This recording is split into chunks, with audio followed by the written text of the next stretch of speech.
Inagaw ng asawa't kaibigan ko ang lahat. Nagwagi sa aking pagkaguho. Itinakwil ako, tinawag na tanga. Ngunit ako'y muling nabuhay. Ibabagsak ko ang kanilang imperyo ng kasinunggalingan. Makakaligtas kaya sila sa aking paghusga? Tanga talaga ang asawa ko, Marisol. Ang dami ng bulsa ang napuno ko sa pangalan niya. Don't worry, hindi siya magsusumbong. She's too stupid to even notice. Namumuo pa rin ang ambon ng ulan sa labas, ngunit sa loob ng aming silid, ang tunog ng bawat salita ni Hezekiah ay mas matalim pa sa kidlat. Nakaupo ako sa gilid ng kama. Ang aking mga daliri ay marahang nagpupunas ng basa ng pawis sa kanyang noo gamit ang isang malambot na bimpo. Ang kanyang hininga ay amoy alak, mabigat ngunit tila payapa, habang siya ay nakatulog ng mahimbing sa aking tabi. Kagagaling lamang niya sa trabaho, o yun ang akala ko, ang aking puso, na kanina'y punong-puno ng pag-aalala at pagmamahal para sa kanya dahil sa kanyang sinasabing labis na pagtatrabaho para sa pondo ng kawanggawa ay tila yelo ngayon. Ang nakabukas na cellphone niya sa bedside table ang naghatid ng bawat salita, bawat patak ng lason, diretso sa aking tainga. Isang voice message mula kay Marisol. Ang aking matalik na kaibigan, ang aking kumpare. Ang bimpo ay tila lumipad mula sa aking kamay, ngunit wala akong narinig na tunog nang ito'y lumapag sa sahig. Ang mundo ko ang bumagsak at mas malakas ang impact nito kaysa sa anumang tunog. Nagsimulang manginig ang aking mga kamay. Pakiramdam ko, naging bingi ako sa tunog ng ulan sa labas, ngunit sobrang linaw naman ng bawat tibok ng aking puso na tila naghahabol sa iya sa isang marathon na walang katapusan. Ang aking lalamunan ay tila may nakabara, parang may kung anong lumulunok sa aking bawat paghinga. Ang ilaw ng lampara sa tabi ng kama ay biglang naging napakaliwanag, ngunit ang paningin ko ay lumabo. Nagmistulang dagat ng mga luha na hindi ko magawang pakawalan. Napako ako sa kinauupuan ko. Ang aking katawan ay tila bumigay, ngunit ang aking diwa ay naglalakbay sa mga alaala. Ang mga tawa ni Marisol sa aming mga bonding, ang pagyakap niya sa akin tuwing may problema ako, ang kanyang mga payo. Ngayon, lahat ng yon ay tila isang malaking pagtatanghal ng kasinungalingan, isang masarap na lason na unti-unting pumatay sa akin. Marahan akong bumangon. Ang aking mga paa ay tila yelo. Hindi ko maramdaman ang bawat paghakbang. Naglakad ako pababa sa kusina. Ang bawat hakbang ay tila pagbasag sa isang malaking salamin ng pag-asa. Naroon ang niluluto kong arroz caldo sa kalan. Mainit pa at masarap ang amoy. 3 oras ko itong pinaghihirapan. Niluto ng buong pagmamahal para sa aking asawa, para sa taong akala ko'y nagmamahal sa akin. Ang usok na bumubulong mula sa kaldero ay tila mga anino ng aking mga pangarap na unti-unting naglalaho. Ang aking mga kamay na kay tagal nang ginamit sa pagmamahal, pag-aalaga at pagtatayo ng pangarap para sa aming pamilya ay tila biglang naging mabigat. Nakita ko ang mga ugat na litaw, ang ilang peklat mula sa pagluluto at paglilinis, ang mga gasgas mula sa paghahalaman sa aming munting hardin na aking binuo para sa kanya. Ang mga kamay na ito, na simbolo ng aking pagmamahal at paghihirap, ay tinawag niyang tanga. Pilit kong pinipigil ang pagbuhos ng mga luha. Hindi ito oras para lumuha. Narinig ko ang mahinang tunog ng relo sa dingding. Bawat tiktok ay tila nagbibilang ng mga segundo ng aking pagdurusa. Tumingin ako sa labas ng bintana, sa madilim na kalangitan na unti-unting nilamon ng mga ulap. Hindi ba't parang ako lang? Ang aking buhay, na dating maliwanag at puno ng pag-asa, ay ngayoy unti-unting nilalamon ng dilim, ng pagtataksil, ng kasinungalingan. Sa lahat ng aking inalay, sa lahat ng aking isinakripisyo, ito lang ba ang aking katapusan? Ang maging isang tangang asawa na pwedeng gamitin at tapakan? Sa dinami-dami ng bagyo na sinuong ko para sa kanya, bakit ako pa ang naiwan sa ulan? Isang mahinang ungol ang narinig ko mula sa itaas. Sinundan ng yabag ng paang papalapit. Hindi ko na kailangang lumingon. Alam kong siya iyon. Ang bawat tibok ng puso ko ay tila nagbabala. Ngunit wala akong takasan. Hindi pa. Hindi ngayon. Naramdaman ko ang mainit niyang hininga sa aking leeg. Ang kanyang mga kamay na marahang yumakap sa aking baywang. Hinalikan niya ang aking balikat. Isang halik na dating nagpapainit ng aking kaluluwa. Ngunit ngayoy nagpapalamig sa aking dugo. Mahal kita tala, bulong niya sa aking tainga. Kailangan kong magpahinga. Sobra ang pagod ko para sa ating kinabukasan. Kailangan kong kumpunihin ang aking sarili. Kailangan kong magkunwari. Ang amoy ng arroz caldo ay tila nakakasuka ngayon. Naramdaman ko ang init ng kanyang katawan sa aking likuran, ang bigat ng kanyang braso. Kailangan kong manatiling kalmado, ngunit ang aking kaluluwa ay nanginginig sa puot. Hindi ko siya maitulak. Hindi ko kayang ilayo ang aking sarili. Hindi pa. Ang kanyang mga salita ay bumulong pa rin sa aking isip. Isang pangungutya sa lahat ng aking pinaniniwalaan. Ang kanyang yakap ay isang gulo. Ang bawat mahal kita ni Hezekiah ay tila isang balaraw na tumatagos sa aking dibdib. Ang kanyang yakap ay parang lubid na gumagapos sa akin, nagpapahirap sa bawat hininga ko. Ngunit sa ilalim ng pagpapanggap, nagliliyab ang apoy ng puot. Hindi ko nahahayaang gawin niya akong tanga. Kung ano man ang ginawa niyang pagtataksil sa akin, sa aming pamilya, at sa mga taong umaasa sa pondong nilulustay niya, hindi ko palalampasin. Nagising ako kinaumagahan nang wala siya sa aking tabi. Maaga siyang umalis, anya ay may mahalaga siyang meeting. Isang meeting na marahil ay kasama si Marisol habang nagpaplano ng isa pang kasinungalingan. Nagpanggap akong normal. Ipinagpatuloy ko ang aking routine. Paghahanda ng almusal para kay Luna. Pagpapliligpit ng bahay kasama si Nanay Elena. Ngunit ang aking isip ay tila isang malalim na balon na puno ng madidilim na ideya. Hinihintay ko ang tamang pagkakataon. Nang siguradong nasa eskwela na si Luna at si Nanay Elena ay nasa likod bahay na naglilinis ng mga halaman, dahan-dahan akong nagtungo sa home office ni Hezekiah. Ang pintuan ay nakasara, ngunit hindi nakakandado. Ang bawat pagpihit ng doorknob ay tila isang nakamamatay na tunog sa katahimikan ng bahay. Ang silid ay amoy mamahaling kape at usok ng sigarilyo. Isang amoy na dating nagpaparamdam sa akin ng seguridad, ng isang asawang masipag. Ngayon, ang bawat amoy ay tila nagbabalat kayo. Marahan akong pumasok. Ang aking mga mata ay nagsimulang maghanap. Ang kanyang lamesa ay malinis, ngunit alam ko na laging may nakatagong sikreto sa likod ng bawat organisadong desk ng isang makapangyarihang tao. Sinimulan kong halughugin ang kanyang mga drawer, mga papeles, resibo, mga financial statements. Wala akong naintindihan sa una, ngunit patuloy lang ako sa paghahanap. Ang bawat galaw ay tila pagnanakaw sa sarili kong buhay.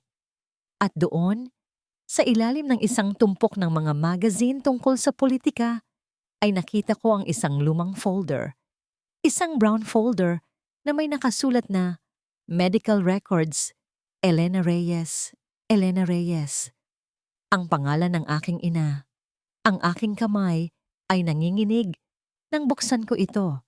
Naroon ang kopya ng kanyang diagnosis, ang schedule ng operasyon, at sa pinakailalim, isang bank statement. Isang bank statement na may malaking halaga. Isang withdrawal na naganap halos kasabay ng araw na sinabi ni Hezekiah na kinapos sa budget ang ospital para sa operasyon ng aking ina. Ang aking mundo ay gumuho muli, ngunit mas matindi, mas masakit. Hindi lang siya nagkulang, hindi lang siya nagpabaya. Direktang galing sa kanya ang kamatayan ng aking ina. Ang pera na ibinayad ko, ang pinaghirapan ko, ang isinakripisyo ko para makalikom ng pondo, ay napunta sa kanya at ginamit niya para sa kanyang ambisyon. Ang aking mga mata ay nanlabo. Ang mga sulat sa papeles ay tila nagsasayaw, nagiging mga demonyo na bumubulong sa aking isip. Ang aking puso ay tila dinudurog. Hinawakan ko ang aking dibdib, pilit na pinipigilan ng isang pagsigaw na gusto nang kumawala. Nagsimulang manginig ang buo kong katawan. Pakiramdam ko, naging manhid ako sa lahat. Ang lamig na dumaloy sa aking ugat ay tila higit pa sa anumang lamig ng panahon. Ang mundo ay tila umiikot sa aking paligid, ngunit ako ay nanatili sa aking kinatatayuan, tila isang bato na hindi kayang gumalaw. Nagtungo ako sa labas ng bahay, sa aming hardin na dati ay aking santuwaryo. Ngayon, ang bawat bulaklak ay tila nagdadalamhati. Nagmamadali akong lumabas ng gate, ang aking mga paa ay tila may sariling isip, patungo sa isang lugar na tanging puso ko lang ang nakakaalam. Sa sementeryo, ang ambon ay naging ulan nang marating ko ang puntod ng aking ina. Hindi na ako nagpumilit na pigilan ang mga luha. Hayaan silang dumaloy, kasama ang ulan, kasama ang aking sakit. Inay, ang bawat bigkas ay tila isang sirang instrument. Inay, patawarin mo ako. Patawarin mo ako dahil minahal ko ang taong pumatay sa'yo. Patawarin mo ako dahil pinaniwalaan ko ang kanyang mga kasinungalingan. Hinawakan ko ang marmol ng kanyang puntod. Ang lamig nito ay tila sumasalat sa aking kaluluwa. Sinubukan kong punasan ang mga lumot na kumapit sa kanyang lapida. Ang bawat paghaplos ay tila pagtatangka kong burahin ang kasalanan ko sa kanya. Ang ulan ay bumuhos ng malakas, tila nakikiramay sa aking pagluha o marahil ay nililinis ang aking mga kasalanan. Wala na akong maramdaman kundi ang sakit, ang puot at ang matinding pagnanais na bumangon. Bumangon para sa kanya, bumangon para sa akin. Nang paalis na ako, ang aking mata ay napako sa isang lumang sulat sa gilid ng puntod, nakasiksik sa isang bote. Isang sulat para sa ina ko mula sa isang RV. Sino si RV? Bakit siya sumusulat sa aking ina? Isang bagong tanong ang naglaro sa aking isip. Isang bagong piraso ng puzzle. Ngunit hindi ito ang oras para dito. Ang aking galit, ang aking pagkamuhi ay mas nangingibabaw. Kailangan kong umuwi. Kailangan kong humarap sa kanya. Nang marating ko ang aming bahay, ang ilaw sa sala ay nakabukas. Narinig ko ang mahihinang boses mula sa loob. Marahan akong sumilip sa bintana. Naroon si Hezekiah, nakaupo sa tabi ni Luna habang tinuturuan siya sa kanyang assignments. Ang kanyang mukha ay puno ng pagmamahal, ng pagmamalasakit, ang mukha ng isang perpektong ama. Isang imahe na tila bumubuo ng isang hadlang sa aking pagpapasya. Ngunit ang tinig ng aking ina ay tila bumulong sa aking isip. Ang mga salita ni Hezekiah, ang kanyang pagtawag sa akin na tanga. Hindi ko na siya pwedeng hayaan. Hindi ko siya pwedeng takasan. Kailangan kong manatili.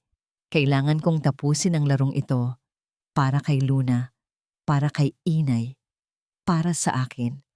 Ang araw ay nagpatuloy, ngunit ang bawat oras ay tila isang walang katapusang paghihintay. Ang mukha ni Hezekiah, na kanina'y perpektong ama, ay unti-unting lumabo sa aking isip, napalitan ng kanyang nakangising mukha habang binibigkas ang pangalan ni Marisol. Hindi ko na siya pwedeng tingnan bilang asawa. Siya ay isang kalaban, isang halimaw na nagtago sa balatkayo ng aking minamahal. Kailangan ko ng kakampi, kailangan ko ng tulong. At isang pangalan lamang ang bumabalik-balik sa aking isip. Rohan, ang asawa ni Marisol, ang lalaking tiyak na kasing sakit ng damdamin ko ngayon.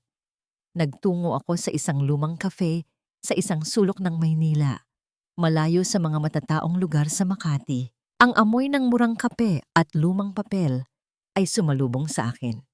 Ang bawat upuan ay tila nagtatago ng iba't ibang kwento ng pagdurusa at ngayon, ako ay isa na sa kanila.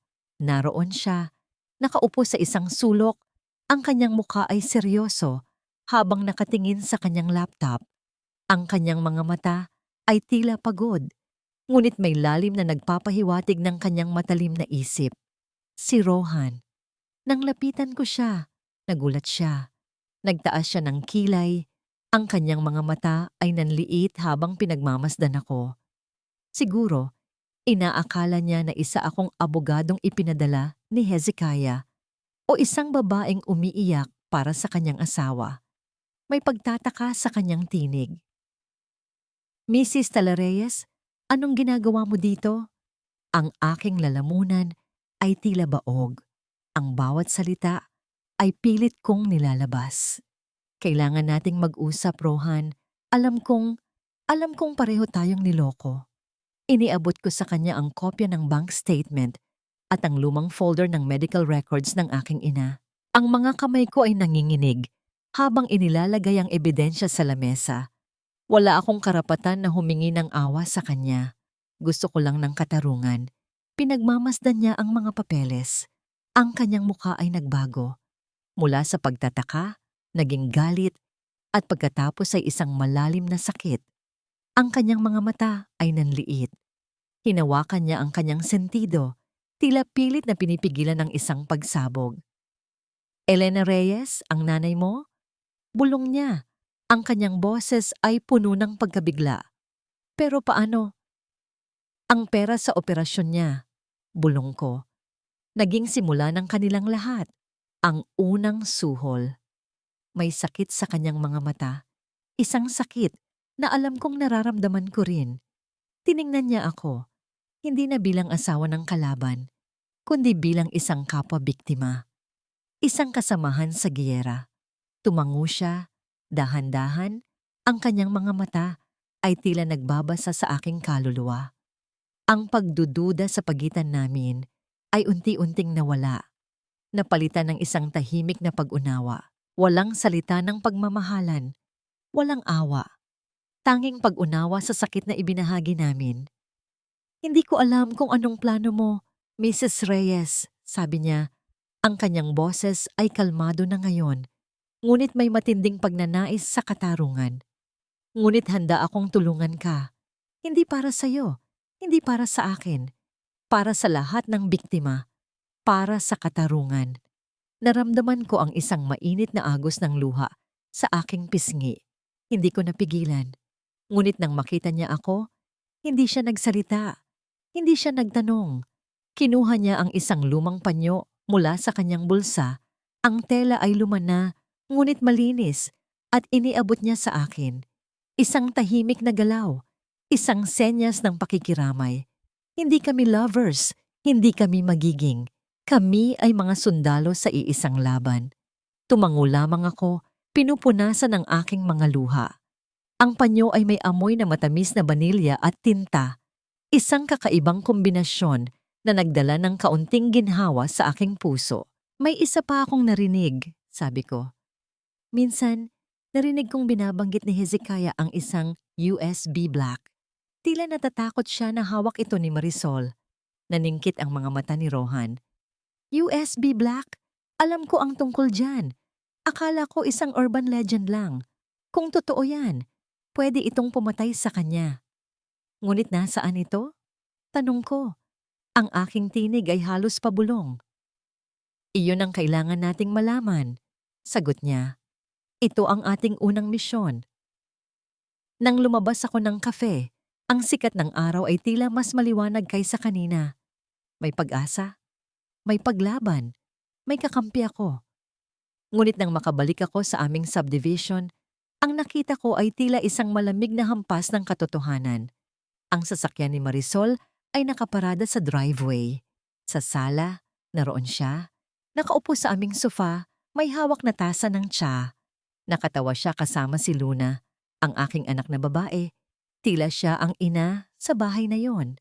Ang kanyang tawa ay tila isang matamis na sirena, mapanganib at nakalalasing. Ang kanyang nangiti ay tila isang balaraw na nakatago sa likod ng isang magandang maskara. Ang tawa ni Marisol ay tila isang matalim na pako na tumutusok sa aking tainga. Ang aking bahay, ang aking pamilya, ay tila naging entablado ng isang malaking dula-dulaan kung saan ako ang bida na hindi alam ang kanyang script.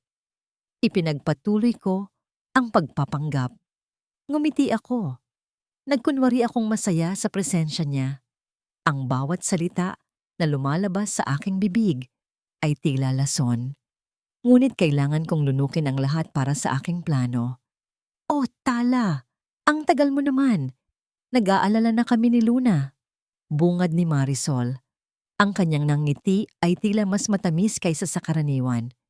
Ngunit sa ilalim ng matamis ng ngiti, nakita ko ang isang bakas ng pagkamuhi sa kanyang mga mata. Pinagluto pa nga kita ni Hezekiah ng paborito mong adobo. Ang bait talaga ng asawa mo. Uminit ang aking pisngi. Ang bait? Ang taong pumatay sa aking ina? Ang taong lumulustay ng pera ng kawanggawa? Ang taong may kasamang babae sa likod ng aking likuran? Siya ang bait? Ngumiti ako ng pilit. Oo nga, napakabait talaga niya. Hinawakan ko ang kamay ni Luna. Ang init ng kanyang palad ay tila ang tanging koneksyon ko sa totoong mundo. Ngunit ang tingin niya sa akin ay puno ng pagtataka. Tila nakikita niya ang pagpapanggap sa aking mga mata. Nagsimula ang hapunan. Ang adobo ni Hezekiah ay matamis. Pilit kong nilalasahan ang bawat subo. Ang amoy ng suka at tuyo ay tila nakakasuka sa akin ngayon. Si Hezekiah ay nagkwento tungkol sa kanyang araw, ang kanyang paghihirap para sa mga mahihirap, ang kanyang mga sakripisyo. Si Marisol ay sumasabay sa bawat tawa at pumupuri sa bawat salita niya. Si Luna naman ay nakikinig ng taimtim, tila naniniwala sa bawat salita ng kanyang ama. Ang bawat tinidor na tumatama sa plato ay tila tunog ng pagkabigo sa aking tenga. Tala, hindi ba't medyo maalat ang adobo mo? Biglang tanong ni Hezekiah. Ang kanyang mga mata ay nanlilisik. Parang kulang sa gata. Hindi mo na ba naaalala ang paborito ko? Uminit ang aking mukha. Isang malinaw na pag-atake. Isang pagpapahiya sa harap ni Marisol at ng aking anak. Pasensya na, Hezekiah. Busy lang siguro ako kanina. Sagot ko. Pilit na pinipigilan ng galit na kumukulo sa aking loob. Oh, Tala.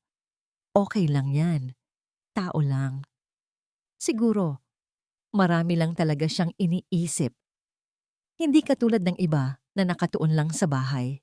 Sabat ni Marisol, ang kanyang tinig ay may halong pangungutya. Di ba, Luna? Your mom is very busy. Tiningnan ako ni Luna, may pagtataka sa kanyang mga mata. Mas lalong uminit ang aking pisngi. Ang aking mga kamay sa ilalim ng lamesa ay mahigpit na nakakuyom. Ang aking mga kuko ay tumutusok sa aking palad. Gusto kong sumigaw. Gusto kong ilabas ang lahat ng sakit. Ngunit hindi ito ang oras. Hindi ito ang lugar. Kailangan kong manatili sa aking pagpapanggap. Matapos ang hapunan, nagpanggap akong masaya. Kinausap ko si Marisol. Nagtanong ako tungkol sa kanyang trabaho, sa kanyang buhay. Ngunit ang bawat salita niya ay tila may nakatagong kahulugan. Ang kanyang mga mata ay tila nagbabasa sa aking isip, pilit na hinuhulaan kung ano ang aking ginagawa. Nang umalis si Marisol, dumiretso ako sa banyo. Tiningnan ko ang aking sarili sa salamin. Ang aking mukha ay pagod. Ang aking mga mata ay puno ng lungkot. Ngunit sa ilalim ng lahat ng iyon, nakikita ko ang isang bagong tala. Isang tala na hindi napipikit sa katotohanan. Isang tala na handang lumaban. Kailangan mong maghintay, Tala. Bulong ko sa aking sarili. Kailangan mong maging pasensyosa. Darating ang panahon na maririnig nila ang totoo. Kinagabihan, nang matulog na si Luna, nagtungo ako sa kusina. Naroon si Nanay Elena, naglilinis ng mga plato. Nakita niya ang lungkot sa aking mga mata. Hindi siya nagsalita, ngunit marahan niyang hinaplos ang aking likuran. Pagkatapos, Nilagyan niya ng mas maraming ulam ang aking kanin. Isang senyas na alam niya ang lahat.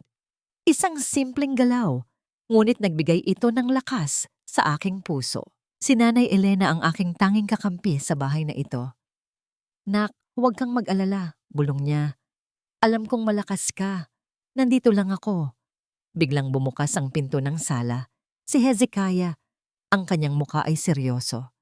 Tala, may mahalaga akong sasabihin sa'yo. Umupo siya sa sofa. Ang kanyang mga mata ay nakatingin sa akin ng seryoso. Napagdesisyonan kong tumakbo sa kongreso. Ito ang pangarap ko.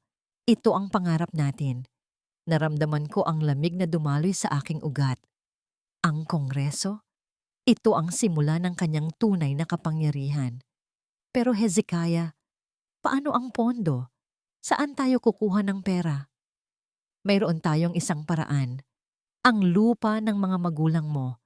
Ang lupang ipinapamana sa iyo ng iyong ama. Ibebenta natin yan.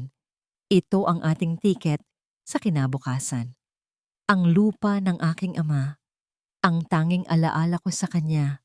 Ang lupa na kung saan ako lumaki. Ang lupa na kung saan ako nangarap. Ngayon, gusto niya itong kunin. Gusto niya itong gamitin para sa kanyang ambisyon. Ang aking puso ay tila dinudurog. Ang kanyang mga salita ay tila nagpapabalik sa aking isip ng lahat ng aking isinakripisyo para sa kanya. Ang aking pag-aaral, ang aking karera, ang aking mga pangarap. Ngayon, gusto niya ring kunin ang aking nakaraan, ang aking alaala. Ang lupain ng aking ama. Ang lupa kung saan ko tinanim ang aking mga pangarap bilang isang bata. Kung saan ko nakita ang unang paglago ng mga buto. Hindi ko yon hahayaan. Hindi ko ipagbibili ang huling piraso ng aking nakaraan para sa kasinungalingan ng kanyang kinabukasan. Ngunit kailangan kong maging matalino. Hindi niya ako pwedeng pagdudahan. Hezekiah, sabi ko. Ang aking tinig ay tila kalmado, ngunit ang aking kalooban ay nanginginig. Alam mo naman kung gaano ko kamahal ang lupang iyon. May sentimental value iyan sa akin. Saka, maraming papeles ang kailangan ayusin. Hindi iyan basta-basta maibebenta. Nagkunwari akong nag-aalala sa proseso, hindi sa pagkawala ng lupa.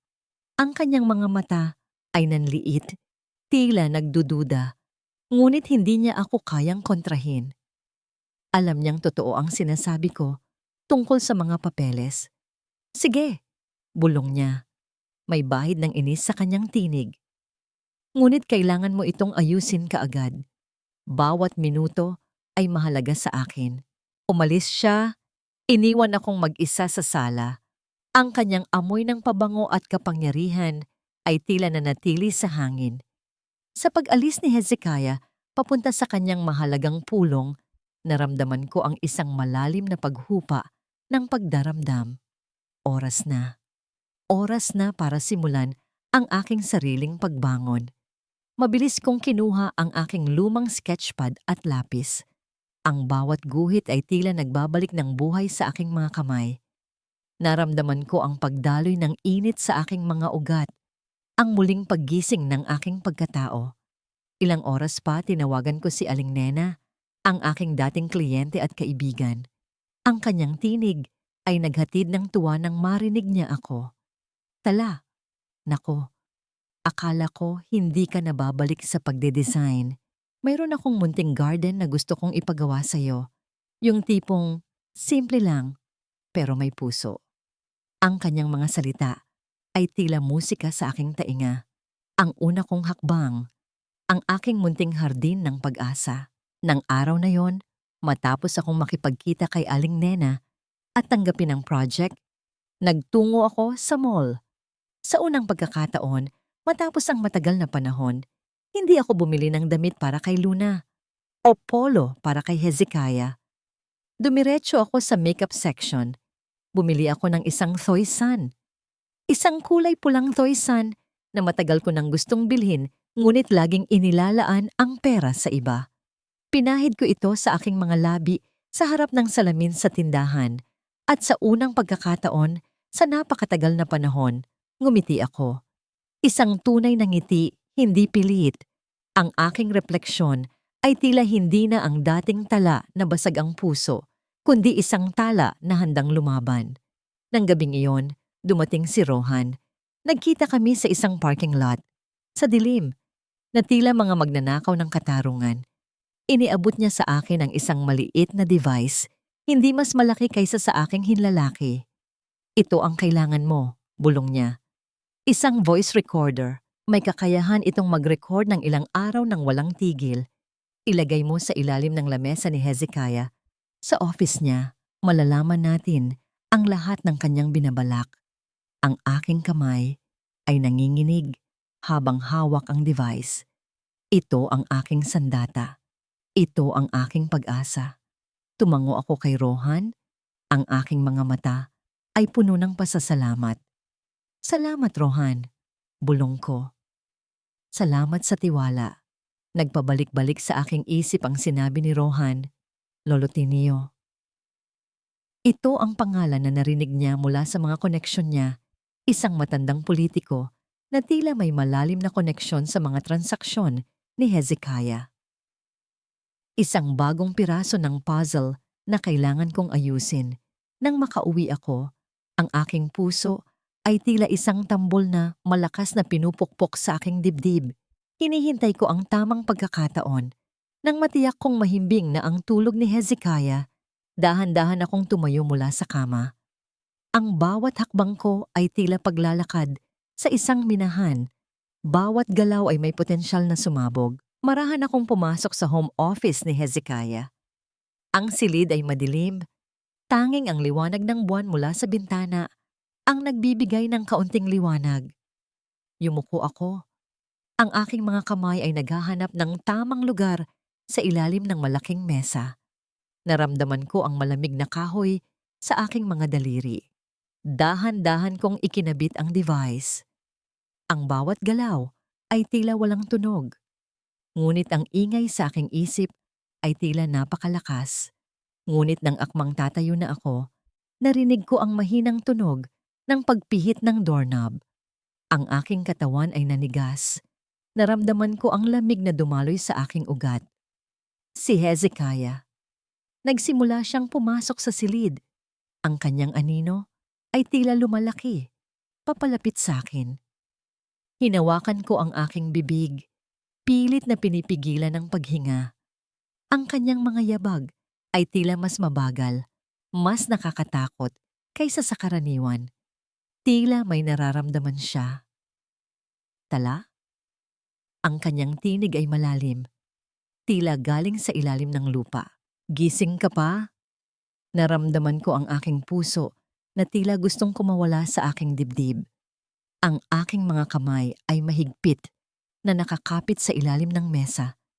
Pilit na pinipigilan ang aking katawan na manginig. Hindi ako pwedeng mahuli, hindi pa ngayon. Ang kanyang anino ay unti-unting lumalapit sa akin. Ang anino ni Hezekiah ay lumampas sa aking kinaroroonan. Naramdaman ko ang kanyang paghinto, ang kanyang paghinga na tila malapit sa akin. Ngunit hindi siya nagsalita. Hindi niya ako nakita. Marahil, ang dilim at ang aking pagiging walang kibo ang nagtago sa akin. Pagkatapos ng ilang sandali na tila isang kawalang hanggan, narinig ko ang kanyang mga yabag na papalayo, pabalik sa silid tulugan. Ang aking puso ay tila nakawala. Mula sa pagkakasakal, ang bawat tibok ay nagdadala ng bagong paghinga. Ang device ay ligtas na nakakabit. Ang unang hakbang ay matagumpay. Ngunit ang tagumpay na yon ay panandalian lamang. Ang mas malalim na labanan ay naghihintay sa aking mismong tahanan. Ang sumunod na umaga ay tila mas mabigat kaysa sa karaniwan. Ang pagtatago ng aking galit at sakit ay tila lalong nagpapahirap sa akin. Naghahanda ako ng almusal. Nang lumapit si Luna, ang kanyang muka ay may bakas ng inis. Mom, why are you always like this? Hindi ka sumasama kay Dad sa mga events niya. Everybody thinks you're hiding something or you're just not supportive. Ang kanyang tinig ay puno ng pagtatampo. Ang kanyang mga mata ay nanlilisik sa akin. Naramdaman ko ang kirot sa aking puso. Ito ang bunga ng kasinungalingan ni Hezekiah, ang kanyang paggamit sa aking anak. Pilit kong pinakalma ang aking sarili. Luna, I have my reasons. Hindi lahat ng nakikita mo ay totoo. Minsan, mas maganda kung mananatili sa bahay ang isang tao para alagaan ng pamilya. That's so old-fashioned, Mom. Dad needs you there. He needs your support. Kahit si Tita Marisol nga, laging nandyan for Dad, for us. Hindi ba siya ang friend mo? Ang pangalan ni Marisol ay tila isang matalim na kutsilyo na sumaksak sa aking puso. Napahinto ako sa pagbalat ng mangga. Ang aking mga daliri ay tila ng hina. Ang aking anak ay ipinagtatanggol, ang aking traidor na kaibigan. Luna, hindi mo naiintindihan. No, Mom. Ikaw ang hindi nakakaintindi. Dad is doing so much for us, for the country. Tapos ikaw, you just stay here, doing nothing. Nagagalit na nga si Dad sa'yo, di ba? Ang kanyang mga salita ay tila bumubuo ng isang pader sa pagitan namin. Naramdaman ko ang lamig na dumaloy sa aking ugat. Ang aking anak ay tila nalalayo na sa akin. Ang kanyang mga mata ay hindi na ang mga mata ng munting batang laging yumayakap sa akin. Nang araw na yon, matapos magsalita si Luna, naramdaman ko ang bigat ng pag-iisa. Ang bahay na ito ay tila isang malaking hawla at ako ang preso. Si Nanay Elena ang tanging nakakaunawa. Ang kanyang presensya ay tila isang maliit na kandila sa dilim. Ngunit ang bawat paghihirap ay tila lalong nagpapalakas sa aking loob. Kinabukasan, narinig ko ang doorbell. Si Marisol. Nakangiti siya, may dalang mga shopping bags mula sa mamahaling boutiques. Hi Tala, I'm here to pick up Luna. Mayroon kaming girls' day out. I bought her some new clothes. Ang ganda kaya ng taste ko, right Luna? Ang mga mata ni Luna ay tila nagliliwanag. Thank you, Tita Marisol. You're the best. Niyakap niya si Marisol at sa sandaling iyon, naramdaman ko ang isang matalim na kirot sa aking dibdib. Ang aking anak ay tila mas masaya pa sa piling ng aking kalaban. Tinitigan ako ni Marisol. Ang kanyang ngiti ay tila mas matamis kaysa sa karaniwan. Isang ngiting puno ng pagtatagumpay. Isang ngiting nagsasabi na, I'm taking everything from you. Tala, alam mo, minsan, you just need to let go, sabi ni Marisol. Ang kanyang tinig ay tila malambing, ngunit may nakatagong pangungutya. Hindi lahat ng bagay ay pwede mong hawakan, especially when it comes to happiness. Naramdaman ko ang aking mga kamay na nanginginig. Ang aking mga kuko ay tumutusok sa aking palad. Gusto kong sumigaw. Gusto kong ilabas ang lahat ng galit. Ngunit pilit kong pinigilan. Hindi ako pwedeng bumigay. Hindi ako pwedeng magpakita ng kahinaan. Nakita ko ang isang tanong sa mga mata ni Nanay Elena. Isang tanong kung bakit ko hinahayaan ang lahat ng ito. Pagkatapos umalis ni Luna at Marisol, bumalik ako sa silid ng aking anak. Ang lahat ay tila ayos, maliban sa isang bagay. Isang larawan sa bedside table. Isang larawan namin ni Hezekiah at Luna sa isang beach trip noon. Nakangiti kaming lahat. Ngunit ngayon, tila basag ang bawat ngiti.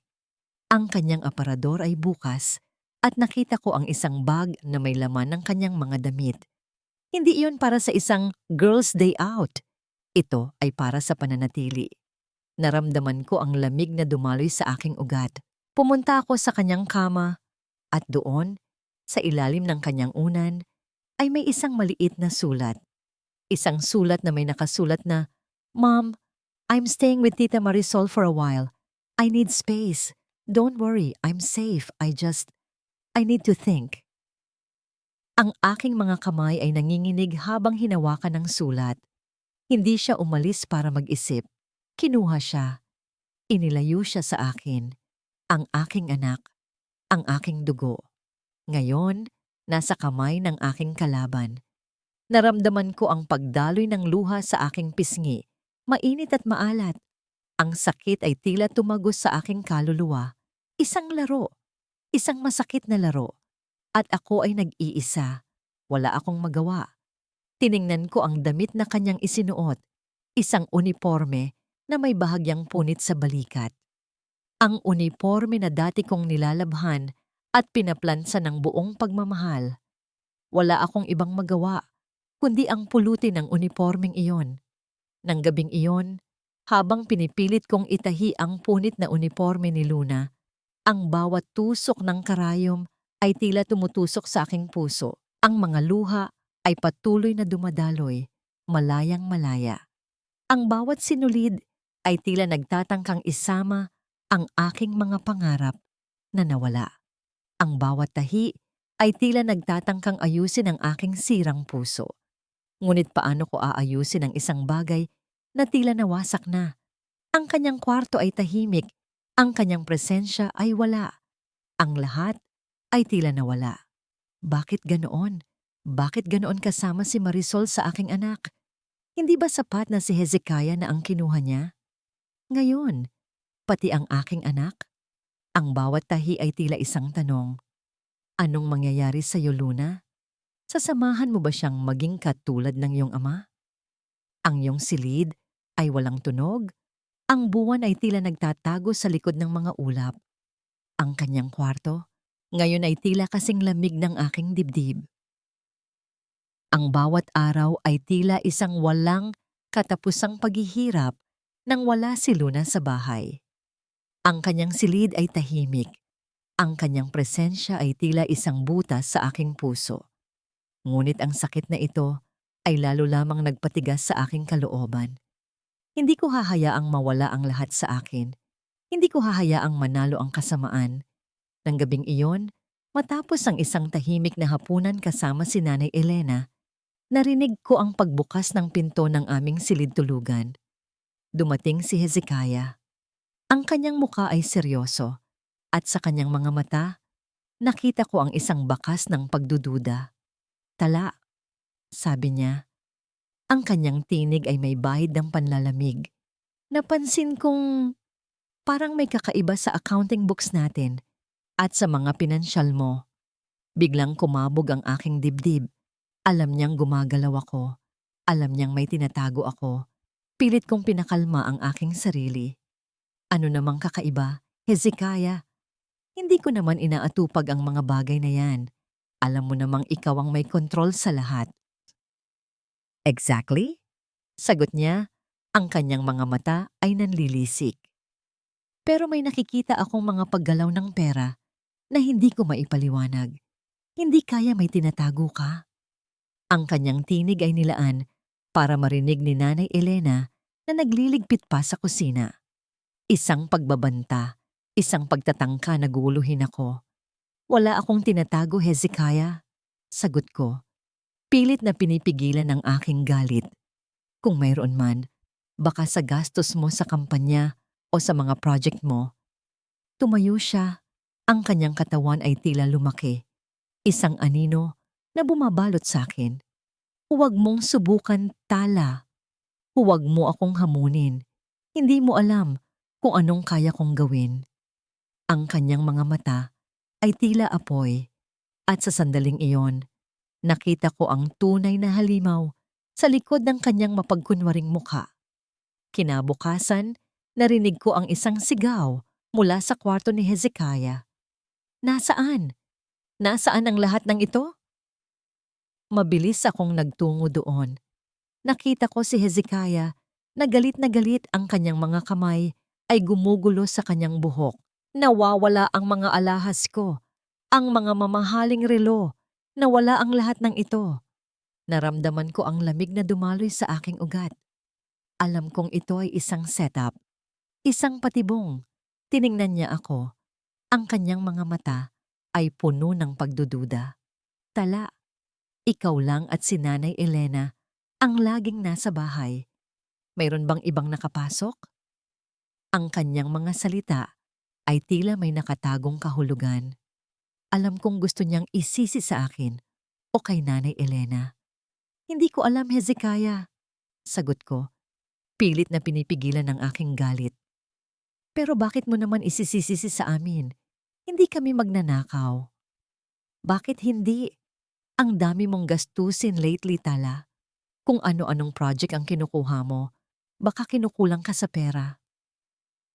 Ang kanyang mga salita ay tila bumubuo ng isang pader sa pagitan namin. Si Nanay Elena ay lumapit. Ang kanyang mukha ay puno ng takot. Hindi ko po gagawin yan, Sir Hezekiah. Bulong ni Nanay Elena. Ang kanyang tinig ay nanginginig. Buong buhay ko po. Tapat po ako sa inyo. Naramdaman ko ang matinding sakit sa aking puso. Hindi ko hahayaang saktan niya si Nanay Elena. Hindi ko hahayaang sirain niya ang kanyang reputasyon. Hezekiah, tigilan mo na yan. Sabi ko, ang aking tinig ay puno ng galit. Huwag mong idaan sa pananakot ang lahat. Kung may nawawala, tawagan mo ang pulis. Hayaan mong sila ang mag-imbestiga. Pinakakalma ko ang aking hininga. Pilit na inilalabas ang salita. Ang kanyang tingin ay tila naghuhukay sa aking kaluluwa. So, ikaw Tala, you want me to call the police? Dahil sigurado kang inosente kayo? O dahil ayaw mong malaman ko ang totoo? Ang kanyang nangiti ay isang pahiwatig na alam niya ang totoo. Alam niyang meron akong tinatago. Nang gabing iyon, matapos ang isang mahabang diskusyon, hindi na tinawagan ni Hezekiah ang pulis. Ngunit ang kanyang mga mata ay nanatiling mapanganib. Alam kong nag-iisip siya ng ibang paraan. Dumating ang tawag mula kay Rohan. Tala, mag-ingat ka, bulong niya. May balita akong nakalap. Pinaplano nilang ipa-confine ka sa mental hospital. Gusto nilang palabasin na baliw ka, na ikaw ang may gawa ng lahat. Ginamit nila ang pagkawala ni Luna at ang pagnanakaw para patunayan na unstable ka. Naramdaman ko ang lamig na dumaloy sa aking ugat. Hindi lang pala ang reputasyon ko ang gusto niyang sirain, pati ang aking pagkatao, ang aking katinuan, ang aking buhay. Napaupo ako sa kama, ang aking mga kamay ay nanginginig. Sila ay mga halimaw, mas masahol pa sa halimaw. Nang gabing iyon, lumapit sa akin si Nanay Elena. Ma'am Tala, bulong niya. Ang kanyang mga mata ay puno ng pag-aalala. Alam kong mahirap ang pinagdadaanan mo, pero huwag kang susuko.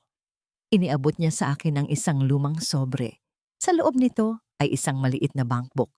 Ang kanyang savings, ang kanyang pinaghirapan sa loob ng maraming taon. Gamitin mo ito, Ma'am Tala. Huwag mong hayaang manalo sila. Alam kong malakas ka. Ang kanyang galaw ay tila nagbigay ng init sa aking puso. Isang patunay na hindi ako nag-iisa. Habang naghahanap ako ng anumang maaring makatulong sa kwarto, sa gitna ng paghahalughog ni Hezekiah, nakita ko ang isang bagay na nahulog mula sa kanyang jacket. Isang ticket sa eroplano. Isang one-way ticket para sa 2 tao. Papuntang Switzerland. Ngunit ang mga pangalan lamang ni Hezekiah at Marisol ang nakasulat doon. Wala ang pangalan ko. Wala ang pangalan ni Luna. Nagbabalak silang tumakas. Nagbabalak silang iwan kaming lahat. Nang gabing iyon, dumating si Hezekiah sa aming silid. Ngumiti siya. Isang pilit na ngiti na tila may nakatagong demonyo. Tala, I bought you some vitamins para sa iyong kalusugan. Lately, you seem... Hindi ka na masigla. Kailangan mo ito. Iniabot niya sa akin ang isang Vitwok. Kulay asul. Hindi yun ang karaniwan kong iniinom. Ang kanyang mga mata ay nakatitig sa akin, tila nagbabanta. Inumin mo. Ngayon na. Naramdaman ko ang malamig na dumaloy sa aking ugat. Alam kong hindi ito vitamins. Alam kong may kung anong nakatago sa likod ng kanyang pilit na ngiti. Ang kanyang mga mata ay nagbabanta. Ang kanyang presensya ay tila isang malaking pader na hindi ko kayang lampasan. Ang VI Thok ay tila isang laso na nakahanda nang pumatay sa akin. Ang V ng gamot ay tila isang nakamamatay na lason sa aking kamay. Ang mga mata ni Hezekiah ay nakatitig sa akin, puno ng pagbabanta, puno ng pagtatagumpay.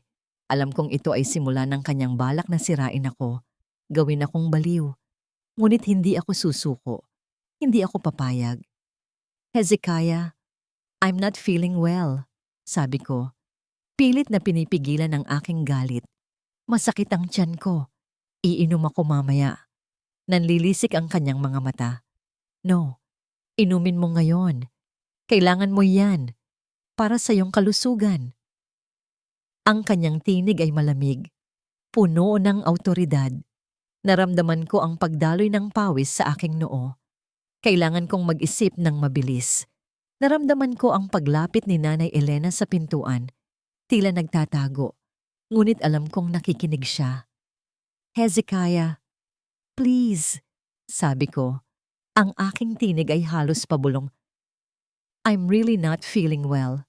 Can you just leave it on my bedside table?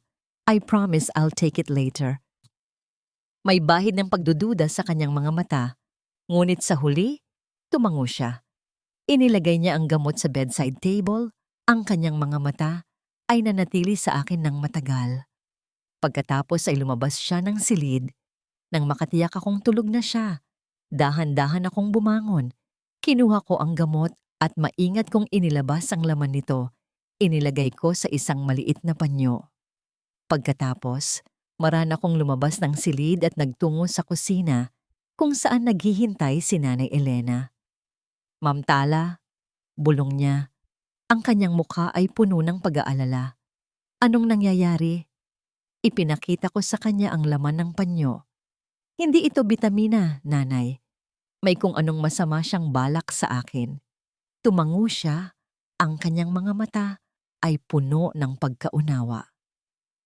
Nanay, kailangan kong lumabas. Kailangan kong hanapin si Luna. Nang kinabukasan, maaga akong umalis ng bahay. Nagtungo ako sa eskwelahan ni Luna. Naghintay ako sa labas. Ang aking puso ay tila isang ibon na gustong kumawala mula sa hawla. Nang makita ko si Luna na papalabas, kasama ang kanyang mga kaibigan, mabilis ko siyang nilapitan. Luna, can we talk for a minute? Nagulat siya nang makita ako. Ang kanyang mga kaibigan ay tila nagtataka at nagpaalam sa kanya. Ang kanyang muka ay may bakas ng inis, ngunit meron ding pagtataka. Ma'am, anong ginagawa mo dito? Luna, please, sabi ko. Ang aking tinig ay halos pabulong. Kailangan nating mag-usap. It's very important. Dinala ko siya sa isang sulok kung saan walang makakarinig sa amin. Iniabot ko sa kanya ang aking cellphone. Naroon ang isang lumang text message. Isang text message mula kay Marisol na ipinadala niya kay Hezekiah noon bago pa man niya malaman ang lahat. Isang text message kung saan tinatawag ni Marisol si Luna na bobo at pabigat. Isang text message na nagpapakita ng tunay na kulay ng kanyang tita Marisol. Ang mga mata ni Luna ay nanlaki. Nagsimulang manginig ang kanyang mga kamay habang hawak ang cellphone. Ang kanyang mukha ay namutla. Hindi totoo yan, Ma'am. Hindi gagawin yan ni Tita Marisol. Totoo yan, Luna. Sabi ko, ang aking tinig ay puno ng sakit. Basahin mo. Basahin mo ang lahat ng sinabi niya. Hindi lang ikaw ang ginagamit nila, anak. Pati ako. Pati ang pamilya natin. Ginagamit nila ang lahat para sa kanilang sariling kapakanan. Ang mga luha ay nagsimulang dumaloy sa kanyang pisngi. Ang kanyang katawan ay nanginginig. Mom, I don't understand. Bakit? Bakit niya gagawin yan? Niyakap ko siya ng mahigpit. Dahil masama sila, Luna. Dahil nilinlang nila tayong lahat. Gusto nilang kunin ang lahat sa atin. Kahit ikaw, anak. Nang gabing iyon, matapos ang isang mahabang usapan sa loob ng aming sasakyan, kasama ang mga luha at pagkalito ni Luna, sa wakas ay bumalik siya sa amin. Mom, bulong niya. Ang kanyang ulo ay nakasandal sa aking balikat. I'm sorry. I'm so sorry, Mom. Hindi ko alam. Okay lang, anak. Sagot ko. Pinupunasan ng kanyang mga luha. Mahal kita. Ang importante, magkasama na tayo ulit. Naramdaman ko ang isang malalim na paghupa ng sakit sa aking puso. Ang aking anak ay bumalik sa akin. Ang aking pamilya ay muling nabuo kahit paano. Ngunit ang kalaban ay hindi pa natatalo. Naramdaman ko ang pag-vibrate ng aking cellphone. Si Rohan. Tala. Bulong niya. Ang kanyang tinig ay may bahid ng pagmamadali. May narinig ako mula sa recorder. Ang gala ng Kuwaite. Doon daw nila balak magtago. Doon daw nila balak tumakas. Sa parehong araw na yon, ang kanilang flight ay nakaschedule sa araw ng gala. Naramdaman ko ang lamig na dumaloy sa aking ugat. Ang gala, ang araw ng kanilang pagtatagumpay at ang araw ng kanilang pagtakas. Ang araw din ng aking paghihiganti. Ngunit ang lahat ng iyon ay tila nawala ng naramdaman ko ang pagbabago sa tunog ng makina ng sasakyan na tila sumusunod sa amin. Ang tunog ay tila mas malapit. Tumingin ako sa rearview mirror. Isang itim na sasakyan ang nasa aming likuran. Ang mga ilaw nito ay tila matalim na nakatitig sa akin. Alam kong hindi ito isang normal na sasakyan. Alam kong hindi ito isang aksidente. Marisol, ang kanyang mga mata ay nanlilisik sa akin. At sa sandaling iyon, nakita ko ang tunay na halimaw sa likod ng kanyang magandang mukha. Hindi pa tapos ang laban. Nagsisimula pa lang. Ang itim na sasakyan ay hindi nawawala sa aming likuran. Sa bawat pagliko namin, naroon pa rin ito. Tila isang anino na hindi maiwan-iwan. Ang aking puso ay tila bumibilis sa bawat segundo. Alam kong hindi ito aksidente. Alam kong si Marisol ito. Ang kanyang galit, ang kanyang pagkamuhi ay hindi na lamang pandaraya. Ito ay naging isang personal na pag-atake. Mom, who is that? Tanong ni Luna. Ang kanyang tinig ay puno ng takot. Don't worry, anak. We're almost home. Sabi ko, pilit na pinapakalma ang aking sarili. Ngunit ang aking mga kamay ay nanginginig sa manibela. Kailangan naming makarating sa ligtas na lugar. Kailangan naming makatakas. Sa hindi malamang dahilan, tila nahulaan ni Rohan ang aking sitwasyon. Ang kanyang tawag ay dumating sa tamang oras. Tala, where are you? May problema ba? Rohan, nasa likod ko sila. Si Marisol, sinusundan nila kami. Bulong ko, habang pilit na nagmamaneho ng normal. Okay? Listen to me. May isang lugar akong alam na malapit sa inyo. Isang abandoned warehouse sa may lumang Maynila. Doon kayo magtago pansamantala. Pupunta ako doon. Kailangan nating kunin ang huling piraso ng ebidensya. Ang lumang Maynila. Isang lugar na puno ng mga lumang gusali, madilim na eskinita, at mga lihim na itinatago ng panahon. Isang perpektong lugar para sa aming pagtatago at para sa aming paghaharap. Sumunod kami sa direksyon ni Rohan. Ang aming mga puso ay tila bumibilis sa bawat pagliko. Nang makarating kami sa warehouse, madilim at tahimik ang paligid. Ang amoy ng alikabok at lumang bakal ay nanunuot sa hangin. Luna, stay here sa sasakyan. Huwag kang gagawa ng ingay. Bulong ko. Bago ako bumaba. Nakarating si Rohan ilang sandali matapos. Ang kanyang muka ay tila mas seryoso kaysa dati. Nasaan si Marisol? Tanong niya. Ang kanyang tinig ay puno ng pag-aalala. Nasa likuran pa rin sila sa tingin ko. Pero nawala sila nang lumiko tayo dito. Sabi ko. Naglakad kami papasok sa loob ng warehouse. Ang bawat yabag namin ay tila echo sa katahimikan. Tila may mali. Isang kakaibang katahimikan. At doon, sa gitna ng warehouse, nakita namin siya. Nakaupo sa isang lumang upuan, ang kanyang mga paa ay nakapatong sa isang kahoy na kahon. Si Marisol. Ang kanyang mukha ay tila kalmado, ngunit meron siyang mapanuksong na ngiti. Well, well, well, sabi niya. Ang kanyang tinig ay tila isang matamis na sumbonggo ng kamatayan. Look who's here, ang ating detective at ang ating bida. Nasaan si Luna? Tanungan ni Rohan. Ang kanyang tinig ay puno ng galit. Nasa ligtas na lugar si Luna. Sabi ni Marisol, tumatawa ng mahina. Pero hindi mo makukuha ang USB block na hinahanap mo, Rohan. Hindi pa. Lumapit ako sa kanya. Marisol, tapos na to. Ibigay mo na ang USB para matapos na lahat. Ngumisi siya. Tapos na. Hindi pa nga nagsisimula tala. Ang totoong laro ay ngayon pa lang. Naglakad siya papunta sa isang sulok ng warehouse at doon nakita ko ang isang briefcase. Ang briefcase na dati kong nakikita sa opisina ni Hezekiah. Alam mo ba, Tala? Akala ko mahal mo si Hezekiah. Pero hindi pala. Ang gusto mo lang pala ay ang pera niya. Naramdaman ko ang pag-init ng aking pisngi. Ang kanyang mga salita ay tila nagpapalipad ng aking galit. Hindi ako katulad mo, Marisol.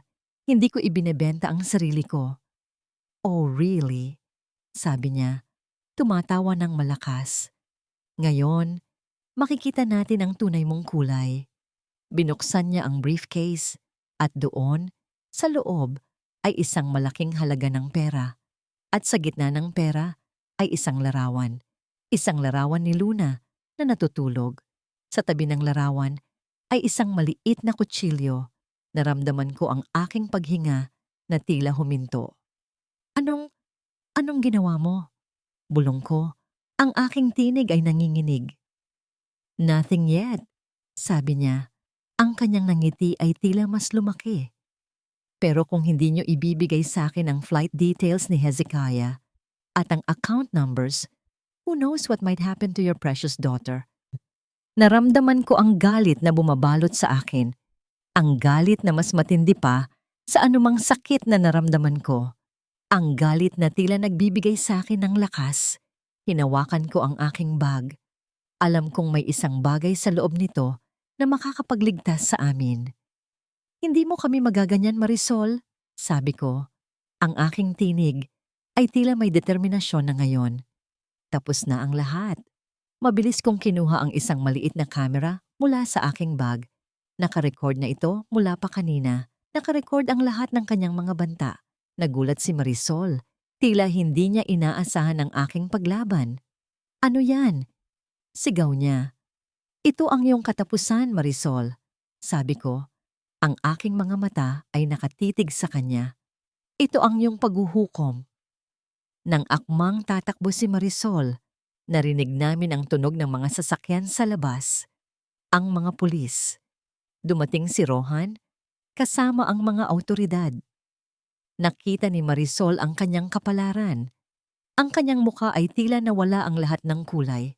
Ang kanyang paghihiganti ay natapos bago pa man ito magsimula. Nang dumating ang mga pulis, nakuha namin ang USB.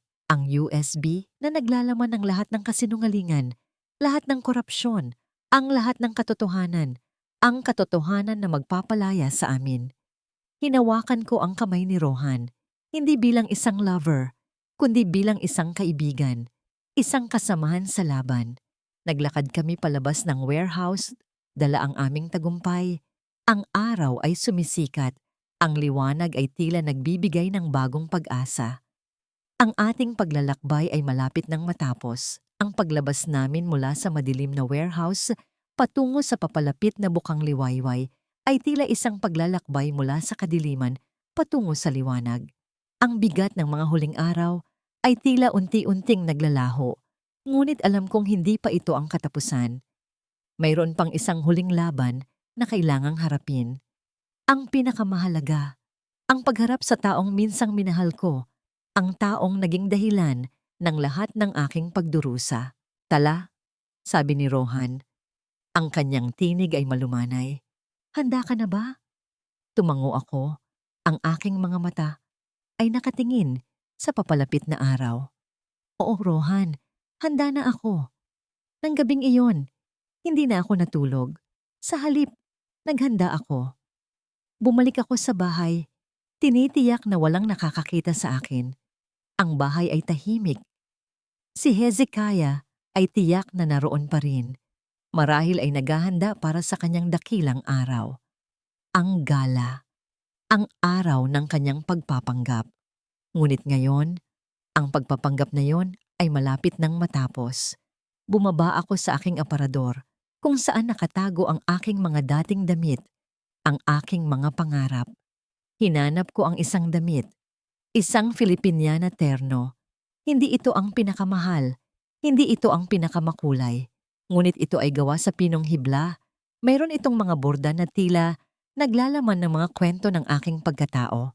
Isang damit na minsang ipinagkait sa akin ni Hezekiah na nagsabing hindi bagay sa isang asawa ng isang politiko. Isinuot ko ito habang ginagawa ko. Tila bumabalik ang aking mga alaala. Ang mga alaala ng aking pagiging estudyante, ang aking mga pangarap na maging isang kilalang arkitekto, ang mga alaala ng aking pagmamahal kay Hezekiah bago pa man siya naging halimaw. Ngunit hindi ko hinayaan ang mga alaala na magpatigil sa akin. Ito ang aking sandata, ang aking pagbabalik. Pagkatapos kong magbihis, nagtungo ako sa aking vanity table. Kinuha ko ang aking paboritong makeup kit, ang mga gamit na matagal ko nang hindi nagagamit. Tinitigan ko ang aking refleksyon sa salamin. Ang mga bakas ng pagod ay naroon pa rin, ang mga luha na tila nag-iwan ng marka. Ngunit habang pinapahiran ko ang aking mukha ng pundasyon, ng blush, ng lipstick, ay tila nagbabago ang aking refleksyon. Ang dating tala na basag ang puso ay unti-unting nagiging isang bagong babae. Isang babae na handang harapin ang lahat. Iwinaksi ko ang aking mga lumang alaala, ang aking dating pagkatao. Hinubad ko ang aking wedding ring. Tinitigan ko ito ng sandali. Ang simbolo ng aming pagsasama, ang simbolo ng aking pangako.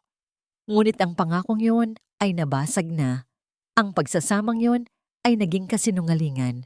Dahan-dahan, inilapag ko ang singsing sa ibabaw ng aking vanity table. Isang pagwawakas, isang pagbibigay buhay sa bagong ako. Nagpatuloy ako sa paghahanda. Ang bawat kilos ay tila may tiwala sa sarili. Ang bawat pagpulbos, ang bawat pagpahid ng lipstick ay tila paghahanda para sa aking huling pagharap. At pagkatapos, narinig ko ang tunog ng sasakyan sa labas. Si Hezekiah. Dumating na siya. Bumaba ako sa aking silid. Sa paglalakad ko sa pasilyo, naramdaman ko ang lamig na tila nagmumula sa kanya. Naroon siya sa sala, nakatayo. Ang kanyang mukha ay tila hindi makapaniwala. Nakasuot siya ng kanyang pinakamagandang suit. Ang kanyang buhok ay maayos na na-style. Ang imahe ng isang matagumpay na tao. Ngunit sa likod ng imaheng iyon, alam ko ang kanyang tunay na pagkatao. Tala, sabi niya. Ang kanyang tinig ay puno ng pagtataka. Ang ganda mo naman ngayon. Saan ka pupunta? Ngumiti ako. Isang nangiting hindi niya pa nakikita noon. Isang nangiting puno ng determinasyon. Pupunta ako sa gala, Hezekiah. Kasama ka. Tumingin siya sa aking damit, sa aking terno. Hindi iyan ang plano natin, Tala. Iyon ang inihanda ko para sa'yo. Turo niya sa isang maleta na nakapatong sa tabi ng pinto. Naglalaman ng isang makulay at kumikinang na damit. Ang damit na tila nagbabawal sa aking pagkatao. Hindi ko kailangan ng plano mo, Hezekiah. Sabi ko, ang aking tinig ay matatag. Gusto ko itong gawin. Gusto kong ipakita sa lahat kung sino ako. Naglakad ako patungo sa kanya. Ang aking mga takong ay tila tumatama. Sa sahig na may tunog ng pagbabanta. Tumigil ako sa harap niya. Tumingala ako sa kanya. Diretsong tumingin sa kanyang mga mata. At alam mo ba, Hezekiah? Ang pinakamasakit sa lahat ng ito ay hindi ang iyong pagtataksil. Ang pinakamasakit ay ang malaman na ang lahat ng aking sakripisyo ay hindi mo nakita, na ang lahat ng aking pagmamahal ay hindi mo pinahalagahan. Naramdaman ko ang aking mga kamay na nanginginig, ngunit ang aking mga salita ay tila bumibigat sa hangin. Tinitigan ko siya, ang lalaking minsang minahal ko, ang lalaking naging dahilan ng aking pagdurusa. Pero ngayon, sabi ko, ang aking tinig ay tila may bagong lakas. Ito ang aking pagbabalik. Ito ang aking katotohanan. Bago pa man siya makasagot, kinuha ko ang aking bag at lumabas ng pinto. Ang malamig na hangin ng gabi ay tila yumakap sa akin. Tila sinasabi na, handa na ang lahat. Handa na ang aking paghihiganti. Handa na ang katotohanan. Sa aking likuran, narinig ko ang kanyang tinig na puno ng galit. Tala, sandali. Hindi pa tayo tapos. Ngunit hindi ko siya nilingon. Sumakay ako sa sasakyan na naghihintay sa akin. Ang sasakyang hindi naman pala kay Hezekiah, kundi kay Rohan. Tumingin ako sa kanya at siya ay tumango. Handa na kaming harapin ang lahat. Handa na ang aking paghuhukom. Ang daan patungo sa venue ng gala ay napuno ng katahimikan. Ang aking puso ay bumibilis sa bawat pag-ikot ng gulong. Hindi ito takot, kundi isang determinasyon na tila nagbabaga sa aking kalooban. Ang bawat tibok ay tila isang orasan na nagbibilang sa mga huling sandali ng kanilang kasinungalingan. Sa aking tabi, si Rohan ay nakatingin lamang sa unahan. Ang kanyang kamay ay nakapatong sa aking kamay. Isang tahimik na suporta. Hindi ito pagmamahal, kundi isang alyansa ng mga taong naghahanap ng katarungan. Nang makarating kami, ang liwanag at ang ingay ng mga tao ay tila isang malaking pagbubuhos. Ang mga bisita ay nakasuot ng kanilang pinakamagagarang damit. Ang mga ngiti nila ay tila kumikinang na ginto. Ngunit alam kong sa likod ng bawat ngiti ay may mga lihim na naghihintay na mabunyag. Nakita ko si Hezekiah, nakatayo sa gitna ng entablado. Ang kanyang mukha ay puno ng kumpiyansa. Katabi niya si Marisol. Ang kanyang nangiti ay tila mas maliwanag kaysa sa lahat ng ilaw sa paligid. Ang dalawang halimaw na minsang sumira sa aking buhay, ngayon ay nakatayong nagpapakita ng kanilang kasakiman. Handa ka na ba? Tanong ni Rohan.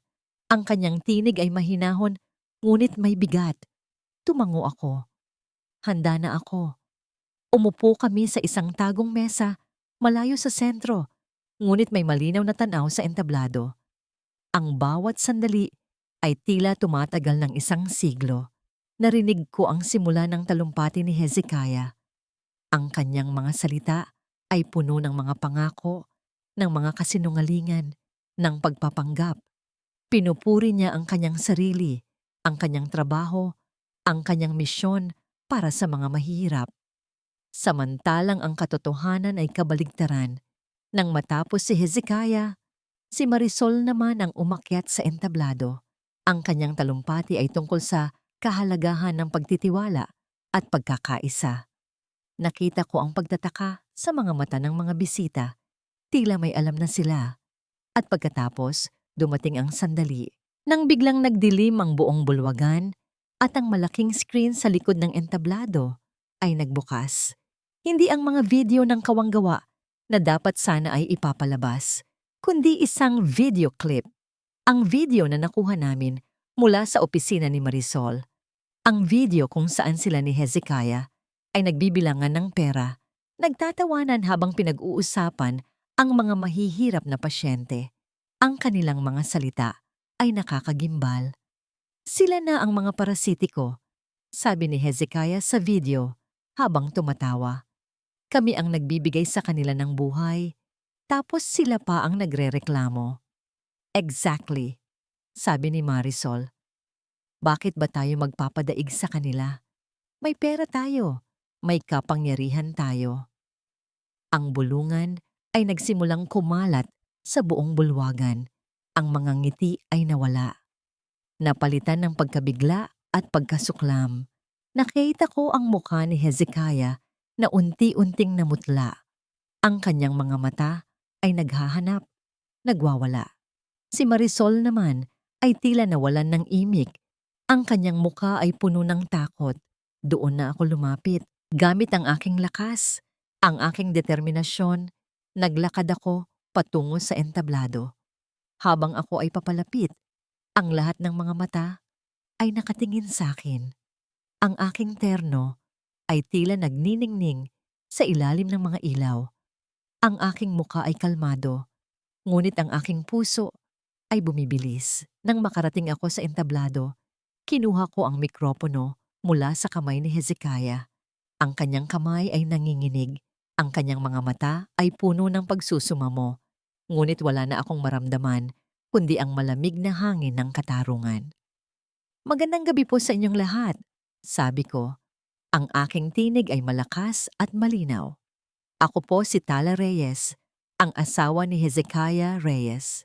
Tumingin ako sa kanya, pagkatapos ay sa mga bisita. "Ang taong kinakatawan ninyo ay ang inyong kadakilaan, ngunit sa likod ng lahat ng ito ay isang kasinungalingan. Ibinahagi ko ang lahat, ang pagtataksil, ang pagnanakaw, ang paggamit sa pera ng mga pasyente, at ang pinakamasakit sa lahat, ang pagtataksil niya sa alaala ng aking ina." Ang aking tinig ay hindi nanginginig. Ang aking mga salita ay tila bumubuo ng isang malakas na hamon. "Alam ko na ang lahat ng ito ay mahirap paniwalaan," sabi ko, habang inilalabas ang USB drive. Ngunit ito ang katotohanan. Katotohanan na nagpapatunay ng lahat ng aking sinabi. Sa sandaling iyon, ang mga ilaw ng pulis ay pumailan lang sa labas. Ang mga opisyal ay pumasok sa bulwagan. Ang pagkabigla sa mukha ni Hezekiah at Marisol ay hindi na maitatago. Ang kanilang mga mata ay puno ng kawalan ng pag-asa. Nang ilagay ang posas sa kanilang mga kamay, ang bulungan sa bulwagan ay naging isang malakas na sigawan. Ang aking puso ay tila nahupa na sa kanyang pagkabog. Naramdaman ko ang isang malalim na paghinga. Tapos na. Ang paghuhukom ay naganap na. Ang katarungan ay naipagkaloob na. Tumingin ako sa mga tao, sa kanilang mga mukha na puno ng pagkamangha at pagkamuhi. At sa isang sandali, naramdaman ko ang pagmamalaki. Pagmamalaki sa aking sarili. Pagmamalaki sa aking katapangan. Tebo, model na rito ang pagpapatuloy ng Tiyong 12. Tiyong 12, ang bagong umaga, Buisang Moy. Ang mga tunog ng palakpakan ay tila hindi na umabot sa aking pandinig. Ang mga mata ng lahat ay nakatuon sa akin, ngunit parang wala sila roon. Ang aking tingin ay naligaw sa mga anino ng nakaraan na nagsimulang maglaho sa aking paningin. Ang mga posas sa kamay ni Hezekiah, ang kanyang pagpupumiglas, ang mga sigaw ni Marisol, lahat ay tila nagiging malabo na lamang. Ang aking puso ay tila nahupa na sa kanyang pagkabog. Naramdaman ko ang isang malalim na paghinga. Tapos na. Ang paghuhukom ay naganap na. Ang mga halimaw ay natanggal na sa kanilang trono. Ilang linggo ang lumipas. Ang balita tungkol sa pagbagsak ng mga makapangyarihang tao ay kumalat na parang apoy. Ang dating kinikilalang mga modelo ng tagumpay sa Makati ay naging simbolo ng kasakiman at pagtataksil. Si Hezekiah at Marisol ay nahatulan ng panghabambuhay na pagkabilanggo dahil sa malawakang korupsyon at pagtatangka sa buhay. Ang kanilang imperyo ng kasinungalingan ay gumuho. Nag-iwan lamang ng mga basag na pangarap at mga peking na mamangiti. Ang lahat ng kanilang mga ari-arian, ang kanilang kayamanan na nakuha sa pamamagitan ng pandaraya ay kinumpiska ng gobyerno. Ang pondong ito ay inilaan para sa mga pasyenteng dati nilang inaapi, isang maliit na paraan upang makabawi sa lahat ng pinsalang kanilang ginawa. Nasa loob ako ng isang maliit, ngunit tahimik na silid sa isang detention center. Ang amoy ng disinfectant ay nanunuot sa hangin, ngunit hindi ito ang amoy na nagpapahirap sa akin ngayon. Ang hangin ay mabigat, puno ng mga salitang hindi na kailangang sabihin. Nakaupo ako sa tapat ni Hezekiah. Ang mga kamay niyang nakaposas ay tila nanginginig. Ang kanyang mukha, na dating puno ng kumpiyansa, ay ngayon ay tila pagod na pagod. Puno ng pagsisisi o marahil ay pagkaawa sa sarili. Tala, sabi niya, ang kanyang tinig ay mahina. Tila nawala na ang dating kapangyarihan. Patawarin mo ako. Tinitigan ko siya. Ang lalaking minahal ko. Ang lalaking nagbigay sa akin ng mga anak. Ang lalaking naging dahilan ng aking pagdurusa. Nakita ko ang kanyang mga mata, puno ng lungkot. Ngunit hindi ko makita ang tunay na pagsisisi. Hezekiah, sabi ko, ang aking tinig ay kalmado, walang emosyon. Hindi kita mapapatawad, pero hindi ko rin hahayaang sirain mo pa ang natitira sa akin. Dahan-dahan kong inilahad ang isang dokumento sa mesa sa pagitan namin. Ito ay isang divorce paper. Pirmahan mo na lang para tapos na lahat. Tiningnan niya ang papel, pagkatapos ay tumingin siya sa akin. Ang kanyang mga mata ay tila nagtatanong ng maraming bagay, ngunit wala akong maibibigay na kasagutan. Hindi na mahalaga. Ang nakaraan ay nakaraan na. Hinawakan niya ang ballpen, ang kanyang kamay ay nanginginig, at pinirmahan ang papel. Nang matapos siya, itinulak niya ito pabalik sa akin. Ang tunog ng ballpen na bumagsak sa mesa ay tila ang huling salita sa pagitan namin. Paglabas ko ng detention center, ang liwanag ng araw ay tila mas maliwanag kaysa kailanman. Ang hangin ay tila mas sariwa. Huminga ako ng malalim. Wala nang Hezekiah, wala nang Marisol, wala na ang bigat na bumabalot sa akin. Tanging ako na lamang at ang aking kinabukasan. Ang mga sumunod na buwan ay puno ng pagpapagaling. Nagpunta ako kasama si Luna sa isang maliit na probinsya, malayo sa ingay at gulo ng lungsod. Doon, sa isang simpleng bahay na malapit sa dagat, sinimulan naming buuin muli ang aming buhay. Si Luna, na nooy puno ng galit at pagkalito, ay unti-unting bumabalik sa dati. Ang kanyang mga mata ay muling naglalaman ng saya. Ang kanyang mga ngiti ay tila mas makahulugan. Natutunan naming dalawa na ang pagmamahal ay hindi nangangahulugan ng pagpapatawad sa kasalanan. Ang pagmamahal ay pagpapalaya sa sarili mula sa sakit. Bumalik ako sa aking dating propesyon. Nagsimula ako sa maliliit na proyekto, pagkatapos ay sa mas malalaki. Ang aking mga disenyo ay tila nagtataglay ng kakaibang ganda. Isang ganda na nagmumula sa puso. Ang mga parke na aking dinisenyo, lalo na ang mga para sa mga pasyente sa mga ospital, ay nagbibigay ng kapayapaan at pag-asa. Ang pinakamalaki sa lahat ay ang parke na itinayo sa pangalan ng aking ina. Isang lugar kung saan ang bawat bulaklak, bawat puno, ay nagkukwento ng kanyang buhay, ng kanyang sakripisyo. Isang araw, habang nagbabakasyon kami ni Luna sa baybayin, nakita ko si Rohan. Nakangiti siya, may dalang isang libro. Tala, tawag niya. Para sa'yo. Ito ang kanyang libro. Isang aklat tungkol sa kaso ni Hezekiah at Marisol. Isang detalyadong pagsasalaysay ng kanilang kasakiman at pagbagsak. Hindi ko na kailangan ito para sa aking trabaho, sabi niya. Pero sa tingin ko, kailangan mo ito para sa iyong closure. Kinuha ko ang libro. Ang aking mga kamay ay tila nanginginig. Ngumiti ako sa kanya.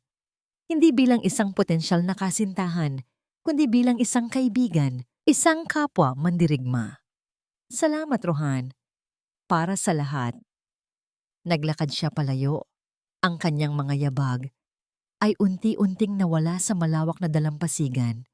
Alam kong may sarili siyang landas na tatahakin. At may sarili rin akong landas. Nang tumingin ako sa aking anak, naabala sa pagtatayo ng isang sandcastle sa buhangin, naramdaman ko ang pinakamalaking pagmamahal. Ang aking pamilya ay hindi na ang dati. Ito ay mas maliit, ngunit mas matatag, mas malakas. Ang aking kaligayahan ay hindi na nakasalalay sa isang lalaki, kundi sa aking sarili at sa aking anak. Ang huling eksena ay hindi sa tabing dagat, kasama si Rohan o sino pa mang lalaki. Ito ay sa gitna ng parke na ipinangalan sa aking ina.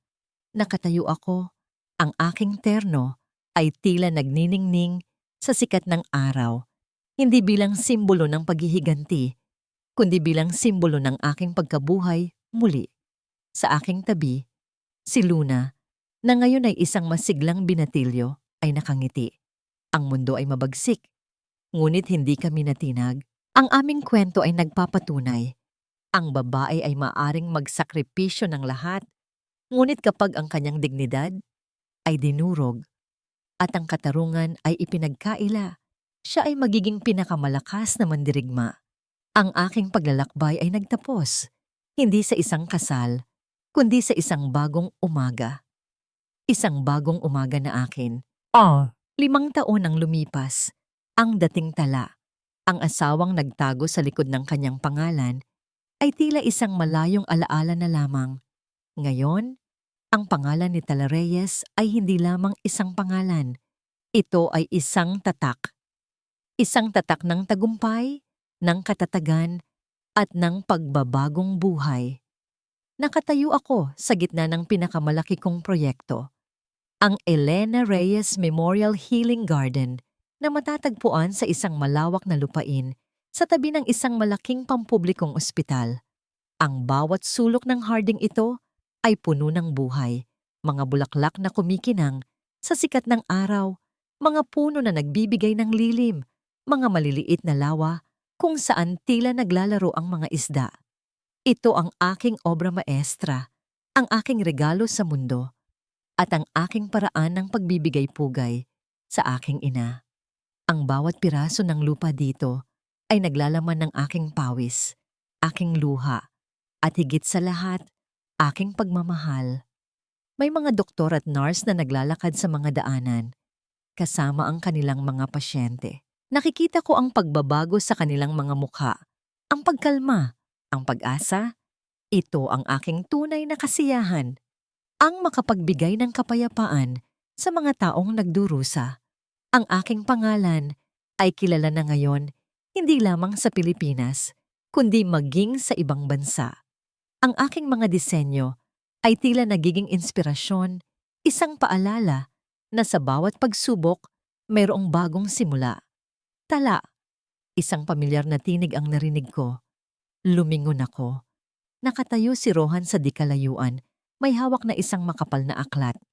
Ang kanyang nangiti ay kalmado. Ang kanyang mga mata ay puno ng respeto. Lumapit siya at inabot niya sa akin ang libro. Para sa'yo, sabi niya. Ang aking librong nailathala na, tungkol sa ating laban noon. Tinanggap ko ang libro. Ang pabalat nito ay may larawan ni Hezekiah na nakaposas. Salamat, Rohan, sabi ko. Ang aking tinig ay puno ng pasasalamat. Hindi ko ito malilimutan. Hindi mo na kailangan alalahanin pa ang mga yon, Tala, sabi niya. Tapos na tayo doon. Ang mahalaga ay kung ano ang nagawa mo ngayon. Ngumiti siya, isang tunay na ngiti ng kaibigan. Pagkatapos, tumango siya at naglakad palayo, patungo sa kanyang sariling landas. Alam kong siya ay masaya na rin sa kanyang buhay. Sa hindi kalayuan, narinig ko ang isang masiglang tawa. Ma'am, ang ganda dito! Si Luna. Tumakbo siya palapit sa akin. Ang kanyang mga mata ay kumikinang na may saya. Siya ay nasa kolehiyo na ngayon, nag-aral ng medisina. Nais niyang maging doktor at magtayo ng sariling klinika para sa mga mahihirap. Ang kanyang pagmamahal sa kapwa ay nagmumula sa pagsubok na aming pinagdaanan. Niyakap ko siya ng mahigpit. Oo, anak. Maganda dito. Kasing ganda ng kinabukasan na mamo natin. Tumingin ako sa paligid. Ang mga bulaklak, ang mga puno, ang mga tao na naglalakad ng may kapayapaan. Ito ang aking hardin, ang aking pag-asa, ang aking buhay. Hindi ko kailangan ng isang prinsipe para iligtas ako. Hindi ko kailangan ng isang lalaking magbibigay sa akin ng kaligayahan. Natagpuan ko na ang aking sarili. Natagpuan ko na ang aking lakas. Natagpuan ko na ang aking pag-asa. At sa pagtatapos ng araw na ito, habang papalubog ang araw, alam kong hindi ito ang katapusan ng aking kwento. Ito ay ang simula pa lamang. Ang simula ng isang bagong umaga na tanging ako lamang ang nagmamay-ari. Ang aking paglalakbay sa paglikha ng kwentong ito ay nagtatapos na. Ngunit ang inyong paglalakbay sa pagtanggap nito ay nagsisimula pa lamang. Salamat sa inyong pakikinig. Ang bawat salita, bawat emosyon na inyong naramdaman ay nagbibigay kahulugan sa lahat ng aking ginawa. Ang pagsusulat ng mga eksenang ito, lalo na ang mga sandaling puno ng sakit at pagtataksil, ay napakasakit. May mga gabing halos hindi ako makatulog. Ang mga luha ay walang tigil sa pagdaloy habang binubuhay ko ang bawat damdamin ng aking mga tauhan. Para akong kasama nilang umiiyak, nakikipaglaban, at nagmamahal. Ang kwentong ito ay parang isang piraso ng aking puso na aking ibinahagi sa inyo. Nais kong maniwala na ang kwento ni Tala, sa kabila ng lahat ng kanyang pagsubok, ay nagbigay sa inyo ng pag-asa. Na sa gitna ng pinakamadilim na gabi, palaging mayroong mumunting sinag ng liwanag na magsisilbing gabay. Na ang pag-ibig, maging sa pinakamasakit nitong anyo, ay maaari pa ring magturo sa atin ng pagpapatawad, hindi para sa kanila, kundi para sa ating sarili. At higit sa lahat, na ang bawat isa sa atin ay may kakayahang bumangon, maghilom, at muling umibig sa sarili, sa pamilya, at sa buhay. Sa inyong palagay, kaya niyo bang patawarin ang taong nagkasala sa inyo ng lubusan? O mas pipiliin ninyong ituloy ang inyong paglalakbay nang walang bigat ng nakaraan? Sana'y naiwan ko sa inyong mga puso ang mga aral na ito. Kung naantig kayo, huwag kalimutang i-like at i-share ang kwentong ito. At sana'y patuloy ninyong ibahagi ang inyong mga saloobin at komento. Hanggang sa muli nating pagkikita sa isa pang kwento. Maraming salamat.